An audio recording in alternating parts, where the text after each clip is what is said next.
የማቴዎስ ወንጌል ምዕራፍ 3 ላይ በዮርዳኖስ ሲጠመቅ ይህ ልጅ ነው ያለው ወይንስ እነዚህ ልጆች ናቸው ነው ያለው ወይንስ በዚህ ላይ ያደረው ልጅ ነው ያለው?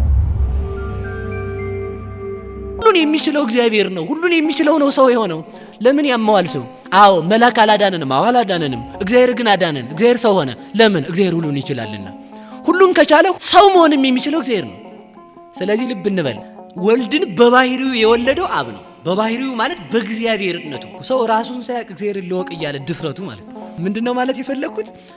በዘመን የመጣ ሰው ዘመን የሌለውን እግዚአብሔርን ልመርምር ሲል ችግር እኮ ነው። አሁን ውጭ ላይ ምንድነው እየተሰራ ቢባል ወይ መረጃ ካላከለ ሰው ማወቅ አይችልም።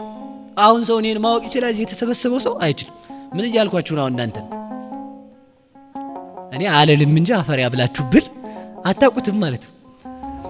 በጊዜ የኖረ ሰው ያለ ጊዜ የኖረ እግዚአብሔርን ማወቅ አይችልም።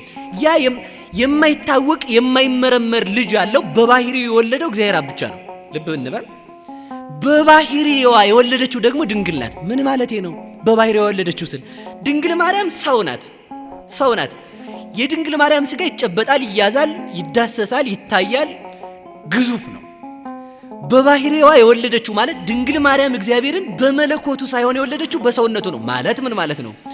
ሩቅ መለኮትን ብቻ የወለደች ሳይሆን መለኮትን በስጋ ተዋህዶ ነው የወለደችው። ድንግል ማርያም ለእግዚአብሔር ወልድ የባህሪ እናቱ ናት። እንዴት ሊል ነው ሰውየው። እንግዲህ እንዴት ሲለኝ ጥያቄ የማቴዎስ ወንጌል ምዕራፍ 3 ላይ በዮርዳኖስ ሲጠመቅ ይህ ልጅ ነው ያለው ወይንስ እነዚህ ልጆች ናቸው ነው ያለው ወይንስ በዚህ ላይ ያደረው ልጅ ነው ያለው? ይሄ ልጅ ነው አለ። ማንን? ስጋን ራሱን ማለት ነው። ለምን? ስጋ ማን ስለሆነ? መለኮት ከስጋ ጋር ሲዋሃድ ስጋ ቃለ አብ ወቃለ መንፈስ ቅዱስ ሆኗልና ስጋ አምላክ ስለሆነ ያ ስጋ የአብ ቃል ነው። ያ ስጋ ከድንግል ማርያም ስጋን የተነሳው ያ ስጋ አካላዊ ቃል ሲዋሃደው ምን ሆኗል ማለት ነው? አምላክ ሆኗል። ስለዚህ በባህሪዋ ወለደችው። የባህሪ ልጅ ያለው እግዚአብሔር አብ ነው። የባህሪ ልጅ ያላት ድንግል ማርያም ናት። ዘመን የማይወስነው ልጅ ያለው እግዚአብሔር አብ ነው። ዘመን ወስኖት እንደ ሰውነቱ 5500 ዘመን ቀድሞት ከ5500 ዘመን በኋላ ዓለምን የሚያስረጅ ልጅ ፈጣሪ ልጅ ያላት ድንግል ማርያም ናት። ስለዚህ ምን እንላታለን? አብ በባህሪው የወለደውን ድንግል ማርያም በባህሪው የወለደችው ማለት የሰው ባህሪ ሰው አይደለ? ስለዚህ ፍጹም ሰው የሆነው ከድንግል ማርያም ነው።